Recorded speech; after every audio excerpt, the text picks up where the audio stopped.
नमस्कार दोस्तों, स्वागत है आपका मेरे चैनल धर्मसार में। दोस्तों, पहले तो ब्राह्मणों को कहानियों व फिल्मों में ही लालची व धूर्त प्रवृत्ति का बताया गया था, लेकिन पिछले कुछ दिनों से जेएनयू की दीवारों पर ब्राह्मण भारत छोड़ो और इसी तरह की कई टिप्पणियां लिखी गई थी जो आम बात बन गई थी। अब ये सब कुछ देखते हुए दो ही रास्ते हैं। पहली बात, या तो किसी सरफिरों की हरकत समझकर इसे नजरअंदाज कर दिया जाए, जैसे कुछ समय पहले कश्मीर में किया गया था, या फिर इन सब के विरुद्ध आवाज उठाई जाए।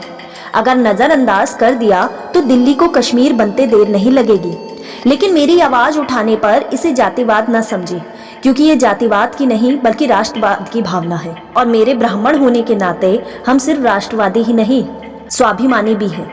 इतिहास गवाह है कि जब जब ब्राह्मण के स्वाभिमान को चुनौती दी गई, तब तब सामने वाले को मुंह की खानी पड़ी है। हाँ, वो बात अलग है कि कई प्रसिद्ध लेखकों व बॉलीवुड ने हिंदुओं की छवि बिगाड़ने की कोशिश अवश्य की है। समय के साथ साथ हमारे ज्ञान और इतिहास में परिवर्तन हुआ है। लोग बाबर, अकबर, मुगलों के स्थान पर वीर राजपूत राजाओं और खुदीराम बोस जैसे महान लोगों के बारे में भी जानना चाह रहे हैं। इसी क्रम में मैं आपको बताना चाहूंगी कि आखिर ब्राह्मण है कौन, आखिर ब्राह्मणों की सच्चाई क्या है। आइए जानते हैं ब्राह्मणों के सच्चे व अनसुने इतिहास के बारे में, जिन्हें विदेशी आक्रांताओं और देसी एजेंडाधारियों ने हमसे छुपाकर एक रटी रटाई गलत थ्योरी हमारे दिमागों में भर दी थी। अक्सर कहानियों में हमने पढ़ा, once upon a time there was a greedy Brahmin, या फिर ऐसे भी दर्शाया गया कि एक गरीब ब्राह्मण फटे हाल गांव में घूमता रहता है और कर्म कांडों के बहाने लोगों से पैसा ऐंठता रहता था।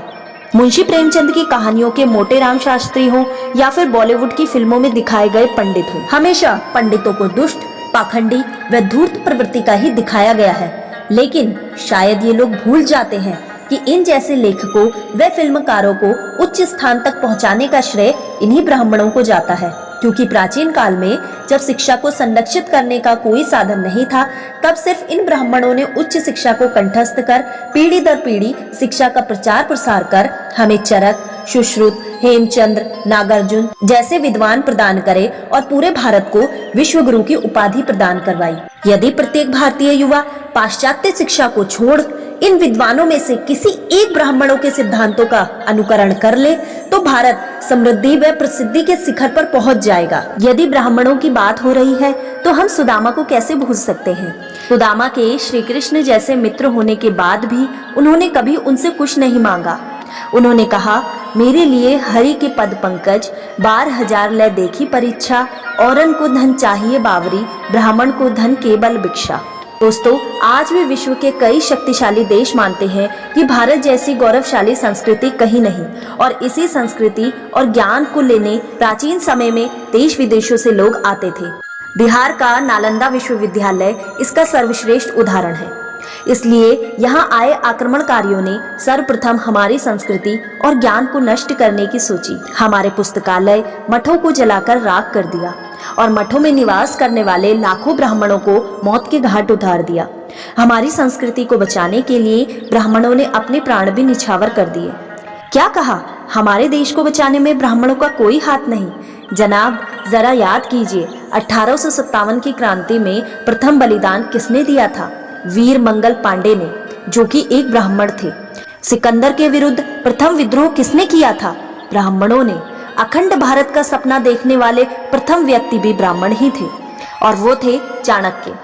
धनानंद के दरबार में धनानंद की चापलूसी करके चाणक्य अच्छा सा पद ले सकते थे, लेकिन उन्होंने अन्याय के विरुद्ध बिगुल बजाकर भारत से अन्याय के राज्य का अंत कर दिया। कहा यह भी गया कि ब्राह्मण सत्ता के लालची होते हैं, लेकिन आपको बता दूं कि राजा दशरथ की मृत्यु के बाद जब राम व लक्ष्मण जी वनवास को चले गए और शत्रुघ्न व भरत जी अयोध्या नहीं थे, सारे राज्य का कार्यभार गुरु वशिष्ठ जी के पास आ गया। लेकिन उन्होंने फिर भी सत्ता प्राप्ति के लिए कोई जोड़ तोड़ नहीं लगाया, क्योंकि ब्राह्मणों की प्रवृत्ति राजा बनने में नहीं बल्कि राजा बनाने की होती है। इसका मतलब यह मत निकालिएगा कि ब्राह्मणों को कभी राज मिला ही नहीं, कि जब भी ब्राह्मणों को राज मिला तो उनका जीवन काल दूसरों के लिए मिसाल बन गया, जिसके लिए आप शुंग वंश, वाकटाक वंश, पल्लव वंश, दंभ वंश का इतिहास उठाकर देख सकते हैं।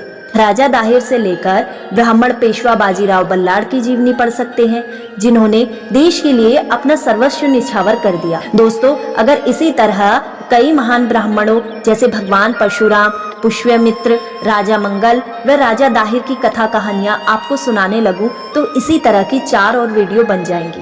लेकिन अंत में यही कहना चाहूंगी कि ब्राह्मण सिर्फ लालच और सत्ता के पीछे ही नहीं भागे, उन्होंने हमेशा अखंड भारत के निर्माण और भारत के विकास के लिए कई महान कार्य किए।